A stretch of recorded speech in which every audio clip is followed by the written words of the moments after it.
káàbọ̀ sí Egba.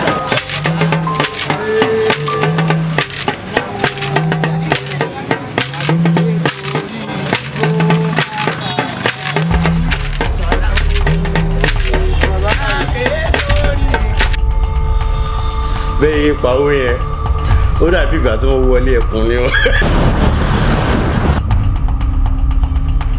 Gbogbo nǹkan tó ń ṣẹlẹ̀ ní Nàìjíríà ní kọ́ńtírì lẹ́nu Egba gan ló ti bẹ̀rẹ̀. Ẹ káàbọ̀ sórí geography, orúkọ tèmi ni Adire. Tó bá yẹ pé ìgbà àkọ́kọ́ yín ní lórí ìkànnì ẹ jẹ́ bá mi subscribe torí pé Yorùbá pọ́nbélé ni wá. A máa ń rán wa létí ibi tá a ti ń bọ̀ gẹ́gẹ́ bí ojúlówó Yorùbá. A máa ń rán wa létí ibi tá a dé àti ibi tá a ń lọ. Kí ìtàn Yorùbá àtúntò àti òdodo má bàa parun la fi dá ìkànnì sílẹ̀. Lẹ́nìí à ń lọ sí ìlú Abeokuta àti àmọ̀ sí ìlú Egba.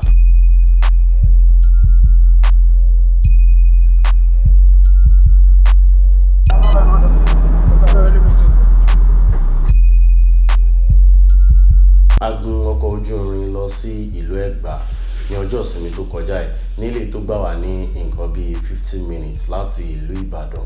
Ẹ jẹ́ kí n sọ lára àwọn nǹkan tí mo observe ní iléeṣẹ́ ojú irin tí a mọ̀ sí train station. Tẹ́lẹ̀ pé mo ti gùn bí ìgbà 5 sí 6 ṣùgbọ́n mi ráyè observe ní àwọn ìgbà tó kù. Ó ní pé mọ́sálásí wà ní inú train station, so tí ẹ̀yin bá jẹ́ arìnrìn-àjò tó sì jẹ́ àsìkò oorun ẹ má ti torí pé arìnrìn-àjò ní ẹnì kírun. Mọ́sálásí wà ńbẹ̀ fún ọkùnrin. Bẹ́ẹ̀ ni kẹ́sì má gbàgbé láti mú nose mask yín dání tí ẹ bá fẹ́ lọ sí mọ́sálásí pẹ̀lú valid ID card yín. Abeokuta train station níbi tí mo wà báyìí, bẹ́ẹ̀ ni mo sì gun train wá sí ìlú Abeokuta.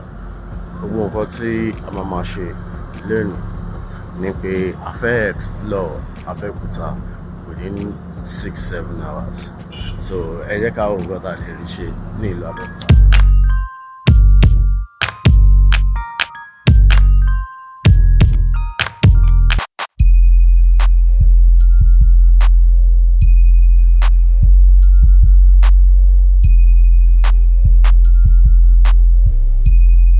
Ṣé kí n má parọ́ tán yìí tí ẹ bá ti dé ìlú Egba, mo rò pé ẹ má fi bargaining spirit yín, negotiation spirit yín ẹ má fi sílẹ̀ nítorí pé àwọn people máa ń tètè dá àlejò mọ̀ ní ìlú Egba, especially àwọn ọlọ́kọ̀, àwọn ọlọ́kadà. Tẹ́ ẹ bá gbé mọ́tò dání ẹ mọ̀ pé train lèmi gùn lọ, so mo máa ní láti join ọ̀kadà láti gbé mi káàkiri gbogbo ibi tí mo ń lọ ní ìlú Egba. Wọ́n á gbówó lé yín tẹ́ pé ẹ̀yin gan máa wò pé kí ló le tó báyìí, wọ́n dá àlejò mọ̀. So ẹ má jẹ́ kójú tì yín láti ná nǹkan pa tí ẹ bá ti wọ ìlú Egba. Ibi àkọ́kọ́ tí mo fẹ́ lọ ní ìlú Egba òun ni ààfin.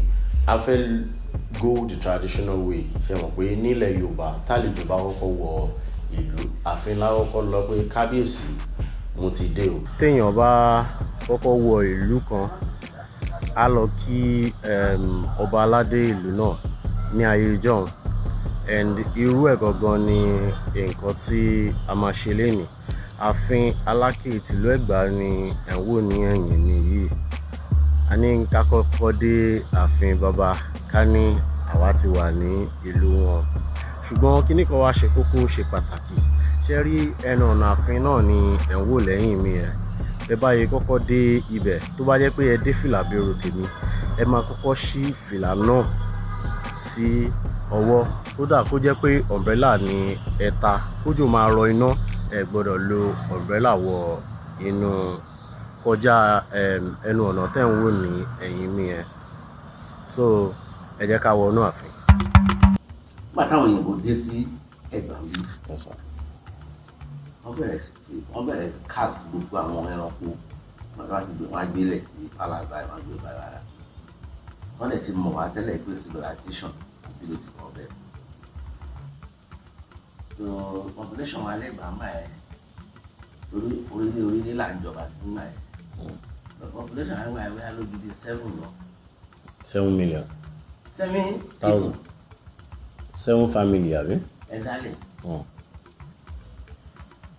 Since tẹ́ pé ààfin ni mo wà, mo ní since tẹ́ pé ààfin ni mo wà, mo mọ ìtàn Olúmọ díẹ̀ torí mo ti lọ bẹ̀ bí ẹ̀ẹ̀mejì àbẹ́ẹ̀mẹ́ta. So mo kàn fẹ́ béèrè ìtàn first Alake. The first Alake of Egbaland is Abeokuta.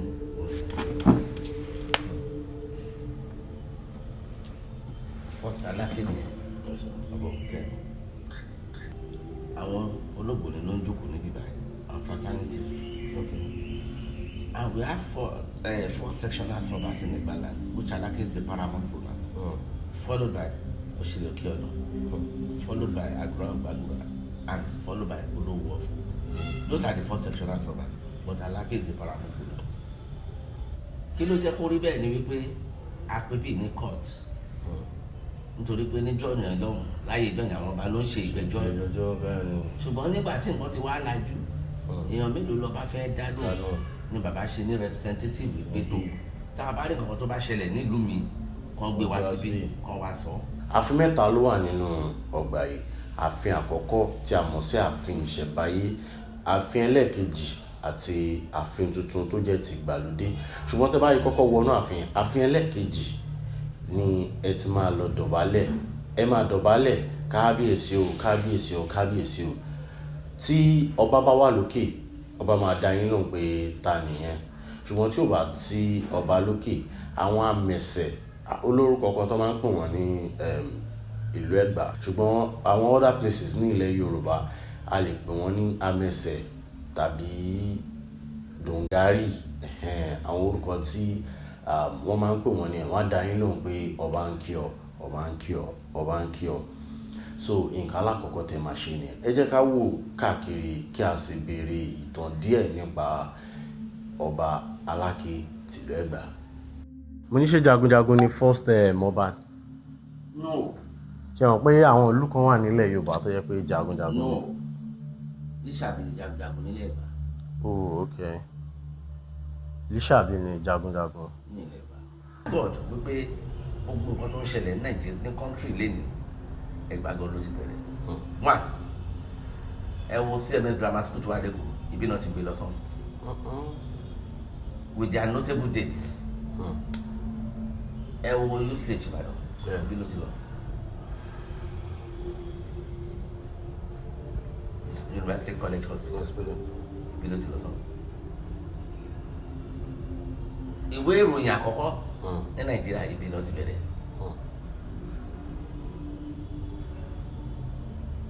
The first woman to drive a car, which is Mama Ransom-Kuti. Egbaland.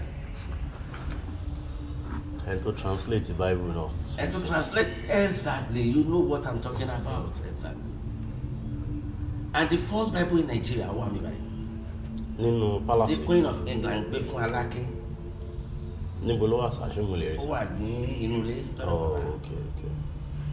Nǹkan alákọ̀ọ́kọ́ tá máa ṣe lẹ́yìn ìgbà tá ti lọ kí ọba aládé ó ní pé mo fẹ́ ká lọ sí gbogbo àwọn ilé ìṣẹ̀ǹbáyé ní mo mú yín fẹ́ sọ ní Yorùbá, ká lọ wo colonial architecture, àwọn heritage sites tí ìlú Ẹ̀gbá ní.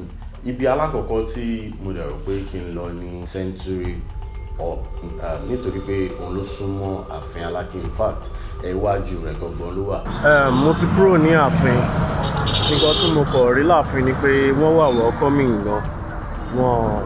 Wọ́n fẹ́ kí èèyàn wá ṣàfin kó wá mọ ìlú, kó wá mọ oríṣiríṣi nǹkan nípa ìlú Ẹ̀gbá. So mo ojú òtí wọn láti sọ pé àwọn fẹ́ kàlejò wá ṣàfin. So ó yàtọ̀ sáwọn ààfin kan nílẹ̀ Yorùbá tí ẹ pé without owó ẹ̀ ni mọ nǹkan tàbí ìkejì nínú ààfin. So ẹ jẹ́ kí n gbé oríyìn fún ààfin Alake ti ìlú Ẹ̀gbá.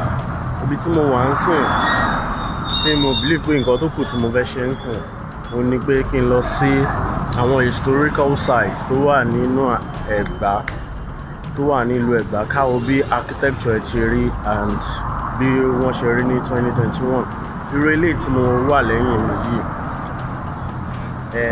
town hall, Century Hall ni wọ́n ń pè é, ni wọ́n dẹ̀ kọ́ ní ọdún 1983 ni wọ́n kọ́ town hall tó wà lẹ́yìn mi. Town hall yìí a lè fi wé Mapo hall ní ìlú Ìbàdàn. Àwọn nǹkan tí a lè fi wé nìyẹn.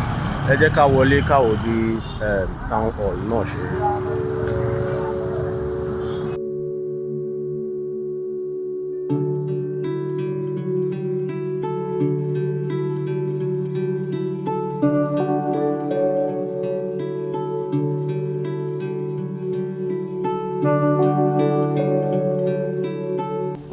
Century Hall ní ọdún 1950 láti fi ṣe ayẹyẹ 100 ọdún tí ogun ti parí ní ìlú Egba tí wọ́n sì ń gbé ní ayọ̀ àti àlàáfíà. Ibi ẹlẹ́kejì tí mo fẹ́ ká lọ ní ilé ìjọsìn àkọ́kọ́ fún àwọn ẹlẹ́sìn Kìrìsìtẹ́nì ní orílẹ̀-èdè wa Nàìjíríà. Wọ́n kọ́ ilé ìjọsìn ní 1898. Bẹ́ẹ̀ ni ilé ìjọsìn tó kọ́ ní àkọ́kọ́ yẹn ṣì wà ńbẹ̀, wọ́n sì ní ẹ̀hún wò yìí. Ṣùgbọ́n wọ́n ti tún wá ń kọ́ ìmí ìṣẹ́gbẹ́ pẹ̀lú àwọn ilé ìwé alákọ̀ọ́bẹ̀rẹ̀ àti ìwé gíga nínú ọgbà náà. Nǹkan tí mo fẹ́ ká wò nípa àwọn historical heritage site tí ò kì í ṣe ìtàn tó yíká bí kò ṣe architectural design tí wọ́n ti ṣe ní 18th àti 19th.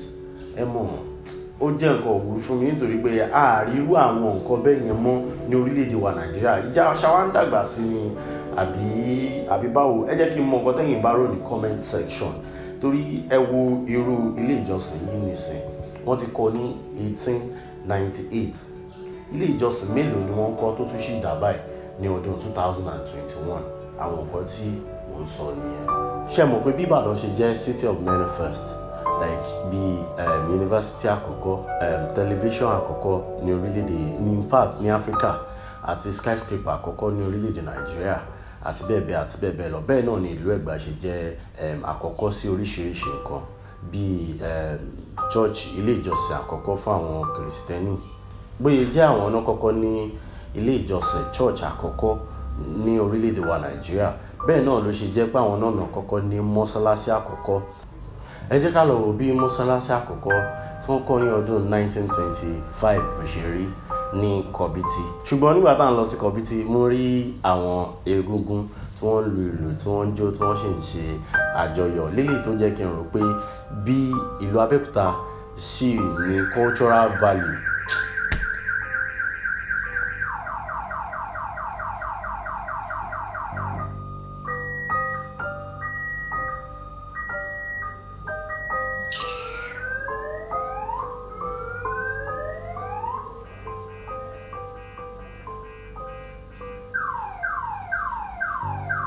So ló jẹ́ kí n rò pé Abeokuta ṣì ní sense fún cultural values and ẹ mọ̀ gẹ́gẹ́ bí ìṣe wa lórí ìkànnì. Ẹ mọ̀ pé nǹkan Yorùbá, ìṣe àti àṣà Yorùbá máa ń gbé wa nínú gidi gan. Ló jẹ́ kó yẹ kí n sáré yọ kámẹ́rà mi, mo kàn rìkọ́ọ̀dù bí àwọn egungun yìí ṣe ń jó lọ tó ń ṣe ayẹyẹ títí wọn lọ. A ti dé Kọ̀bìtì nìsín.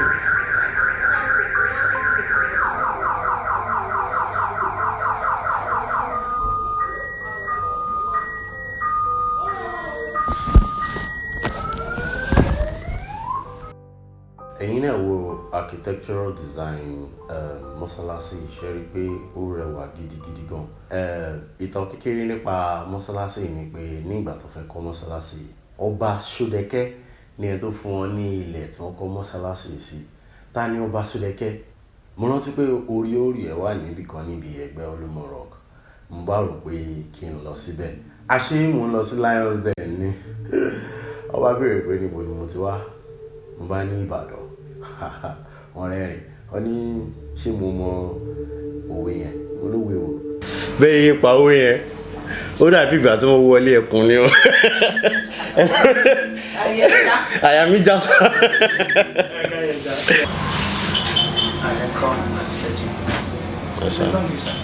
So ìyẹn ló ṣe máa ń pín ó pa. Ẹ jẹ́ bá mi pa òwe yẹn again sir. Akíni, oúnjẹ akíni, àfihàn, oúnjẹ àfihàn. Èwo ni ẹ̀mí ara àbàlẹ̀ lórí Shodeke? The meaning is that if you want to greet me, greet me. If you want to betray me. But when you now identify me, because all you are doing is that you identify me. Ibadan de o de wa ń gbà ní ojúde Shodeke. Ó ní wọ́n pé kò ní fojú rẹ̀ wò. So that's it. But we are already friends. Yes sir. And Ibadan now they the last place that jà. Ibadan la jà last. Ọlọ́run fi ṣẹ́gun. Ó jẹ́ kí n kàn. Okay. Ìbàdí ìyàfẹ́ láṣẹ lára àwọn ìyàwó Shodeke. Nínú fíìmù yìí. Yes. Mo mọ̀ kan náà màmá wa náà. Orúkọ ẹ̀ wà ń bẹ̀ o. Àjáde kan náà màmá wa náà. Was in that play.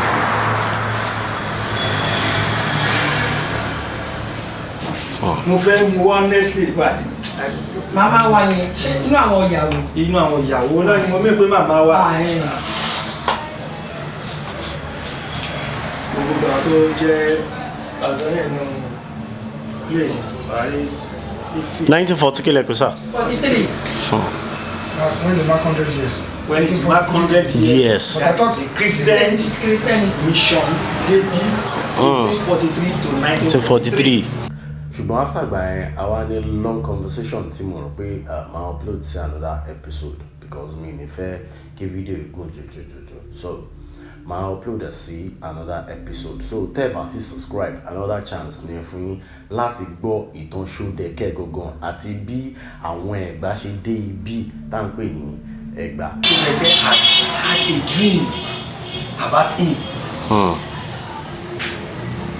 That somebody is coming with a foreign religion. The story of that dream was that he slept and dreamed that he gave birth to a baby. And that baby became an adult on the same day. Just do it to you. That same dream was repeated second time in the same manner. He considered the fire. I said, okay, go and put, erect white flag on all the entry points of Abeokuta, Egbaland. In what it reflects? Peace. Purity. Purity, yeah. And that's a universal language for everybody. So by the time you now had the dream finally, it was said that at that time, Heritage has arrived at Badagi and was on his way to Abeokuta. And my own interpretation, Sophie Dipe, Alake,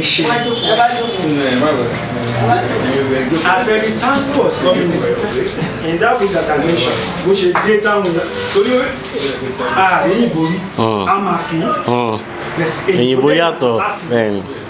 in fact, in that book, all I want to say,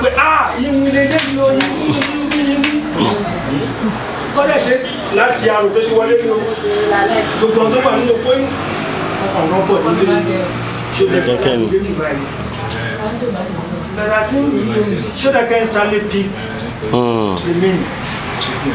He sent his son to go and receive him. He recognized Heritage and told him no dream. But when he saw him physically, he recognized him. Like I said to Alake, he now invited Heritage Agbalagba who wá jókòó sórí láàbò. The linguistics of the people of who find origin of words. I don't know the origin of what you find about Yoruba, but in my own thoughts, it was on that day. From a trace the origin, you see. Only they were examining the body of dancing. Some people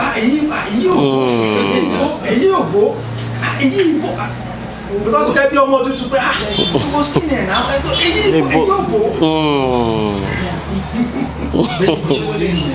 After that, I had a long conversation. Money kojo ṣé mo lè rí orí Shodeke gogo, which is the burial ground gogo.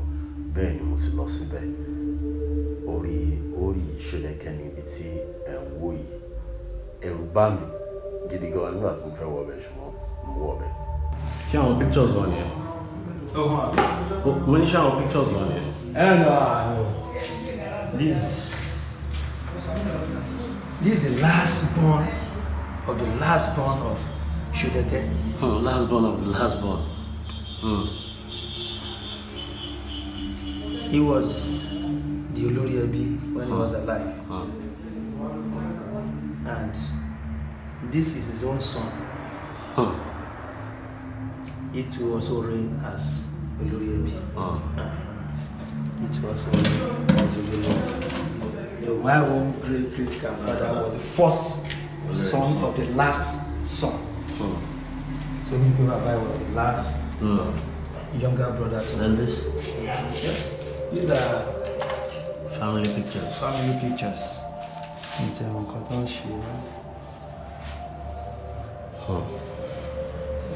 Then I go in, go.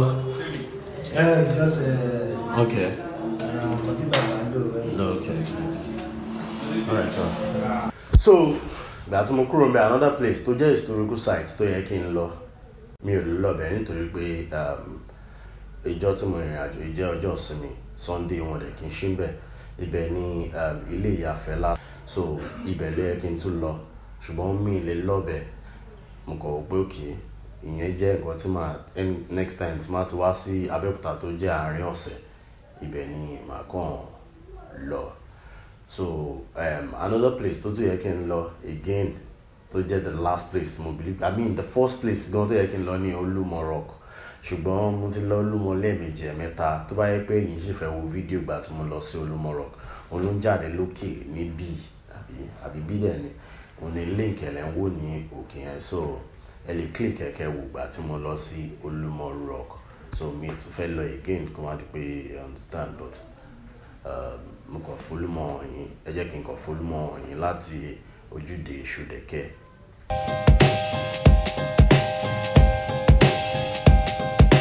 So mo kàn pé kí ló tún kù tí mo fẹ́ ṣe tó jẹ́ pabambari ṣé mọ̀ pé gbogbo eléyìí tí mo ń sọ látàárọ̀ historical sites ní gba àwọn historical sites yẹn ni mo lọ ìgbà tí mo kúrò ńbẹ̀ mo pé kí n tún ṣe nǹkan tó wà mọ́ fun díẹ̀ ẹ wo aṣọ tó wà lọ́rùn mi ẹ ti rí Adire ní Yorùbá máa ń pè and ní ìlú Ẹ̀gbá wọ́n fi Adire ṣeré rárá wọ́n láìkì Adire gan ibi tí wọ́n láìkì Adire dé wọ́n dídì ṣe odidi mall fún àwọn tó ń ta Adire bẹ́ẹ̀ mo ti ra aṣọ tó wà lọ́rùn mi.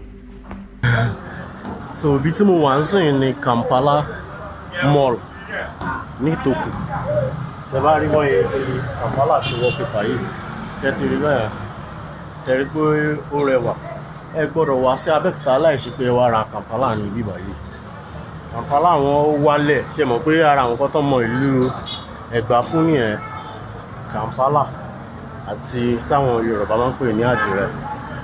Mọ́ọ̀lù wọn ni mo wà yìí wọ́n dìde ṣe mọ́ọ̀lù fún wọn ní ìlú Ẹ̀gbá ni níbẹ̀rẹ̀ ni mo wà yìí. Ẹ jẹ́ kí n fi gbogbo ẹ̀yìn mi hàn yín bí ó ṣe rí ṣe ti rí mọ́ọ̀lù wọn nìyẹn.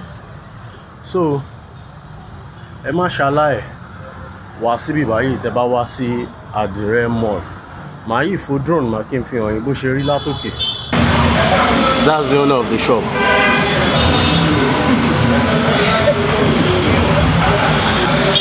Kí ni orúkọ àwọn irú Adire tó ń tà?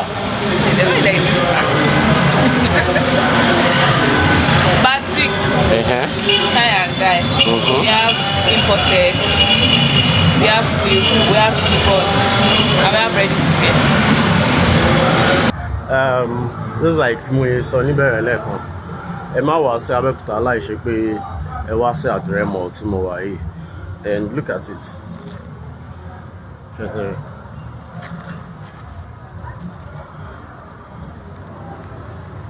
Èmi ti ra Adire tí máa ṣe máa fi hàn yín later. Báyìí ibi tí ń pa mi èyí ń pa mi gidi gan. Mo á ro oúnjẹ tí mo lè jẹ tó ní symbol Ẹ̀gbá nínú. Mo fún wa rántí pé Ẹ̀gbá má fẹ́ràn ọ̀fadà gidi gan. Ọ̀fadà sínú kúlà láti ní. Ó dá ọ̀fadà yẹn. Hello sir. 200 ẹ̀. Àbúrò. Ẹ wà ẹ fẹ́ wá sí.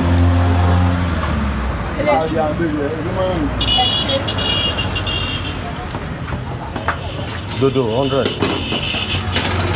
Ọ̀gẹ̀dẹ̀ yẹn ò fún. Mo gbogbo ọ̀gẹ̀dẹ̀ yẹn kí n jí Ọlọ́run.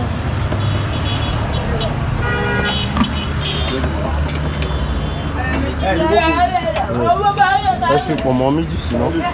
Àti mẹ́rin lélẹ́yìn 100 naira lélẹ́yìn. Ẹ fi mẹ́ta sí. No, if méjì sí pẹ̀lú roundabout. Ọmọ tó jẹ́ gbogbo.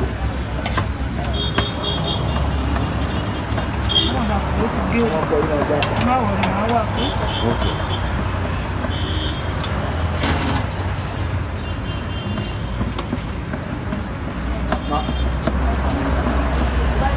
Wọ́n bá mi fi mọ̀mọ́ kan support sí náà àbàtì kókó 100.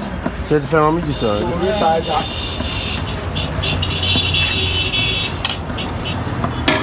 Yàtọ̀ sí sẹ́lẹ̀ náà bá tẹ̀. Ẹ̀sà àgbà 300 to 400 ẹ̀rọ mẹ́ta ẹ̀rọ 700. Ṣé kí n má parọ́ tán yìí? Ọ̀fadà ẹni ọ̀fadà tí mo jẹ tó ní láárí jù. Nítorí pé mo máa ń wò pé kí ni wọ́n jẹ náà ọ̀fadà kì í dùn lẹ́nu kò yé ṣe. Àṣẹ Ìbàdàn tí mo ti máa ń jẹ ọ̀fadà àṣẹ àwọn ọ̀fadà sí ni. Ọ̀fadà tí mo jẹ ní Ẹ̀gbá níwájú ààfin Alake tìlú Ẹ̀gbá lọ́dọ̀ Ìkẹ́olúwa food canteen. Ìròyìn ọ̀tá fojúbà ẹ máa ní ìdá tí taste ọ̀fadà ẹnikẹ́ lè mọ bí nǹkan tí mò ń sọ. Nígbà mo jọ ọ̀fadà tán egun burúkú ìbá dé kí ni mo fẹ́ ṣe gan ṣé màá máa lọ ni ṣé kí n máa padà ni because mo mọ̀ pé train mi dé Abeokuta ní nǹkan bíi 9 o'clock láàárọ̀ aago 9 láàárọ̀ ni train mi land lélẹ̀ tó ná wa ní nǹkan bíi 50 minutes and train tó máa gbé mi padà sí Ìbàdàn máa dé ní 5 o'clock and ẹ̀dẹ̀mọ̀pọ̀rọ̀ train mo gbọ́dọ̀ ra tíkẹ́ẹ̀tì ahead of time so mo by 3 o'clock mo ti gbọ́dọ̀ dé train station yẹn kí n ti ra tíkẹ́ẹ̀tì tó máa gbé mi padà sí Ìbàdàn so mi really ní nǹkan tí mo tún fẹ́ ṣe mọ́ nílùú Ẹ̀gbá mọ́ òkè jẹ́ kí n wúwo fún opportunity rìn káàkiri ìlú Ẹ̀gbá mo gbọ́kadà mo rìn ẹ jẹ́ kí n kàn fi àwọn clip díẹ̀díẹ̀ hàn yín láwọn ọ̀rìn tí mo rìn àti oríṣiríṣi ní ibi tí mo ti kọjá lábẹ́ afárá ẹlẹ́sẹ̀ tó gùn jù ní orílẹ̀-èdè wa Nàìjíríà which is the longest pedestrian bridge in Nigeria tó wà ní ìlú Ẹ̀gbá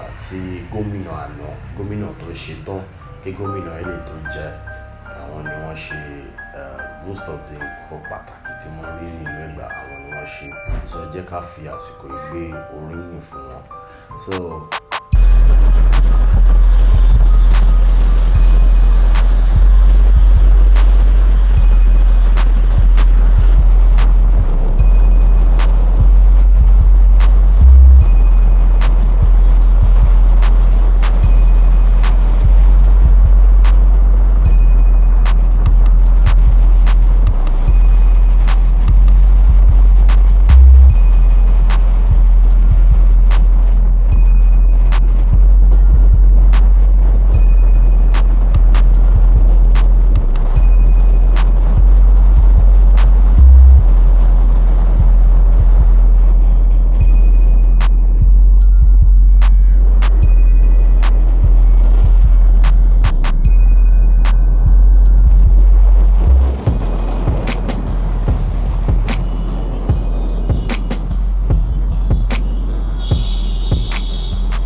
What's this? Fish roll. Fish roll. Yes. How much is it? 50 naira.